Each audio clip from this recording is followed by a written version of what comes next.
Hi, my name is Brooke Danielson, and this semester I created a social media project dedicated to promoting and celebrating women's sports right here in Denver.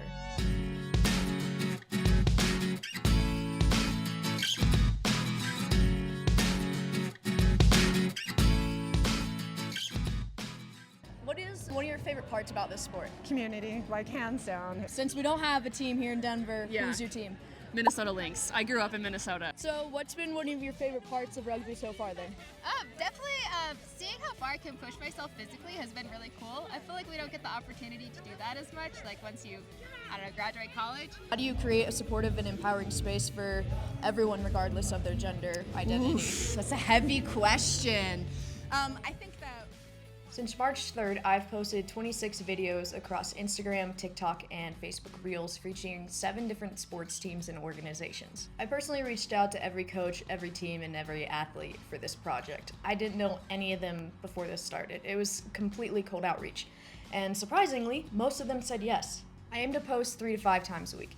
I didn't have a strict content calendar, but I was consistent, and that's what ended up mattering. Along the way, I gained 523 followers on TikTok, 60 on Instagram, and 15 on Facebook. Most of my TikTok audience, about 71% of them, identify as women, which was actually surprising that I ended up having nearly 30% of my audience being men, seeing as how I am primarily focused on women. So it was really cool seeing the support. In terms of age, about 43% of my audience is between 25 and 34, and another 28% is between 35 and 44.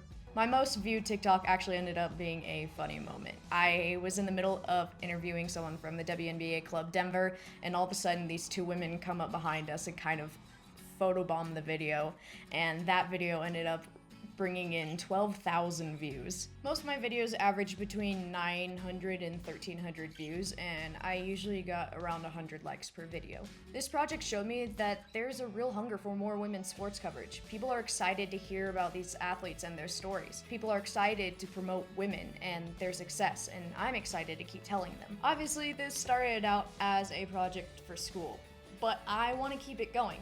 I'm actually thinking about possibly following up with some of the teams, seeing how they're doing later in their season, and obviously trying to find other teams to promote, and maybe doing some other fun projects too that I haven't quite figured the logistics out for, but I can't wait to keep it going. Thank you for following along, and a huge shout out to everyone who let me interview them, every athlete and every coach who shared their story with me. I'm truly grateful, and I can't wait to see where this ends up taking me.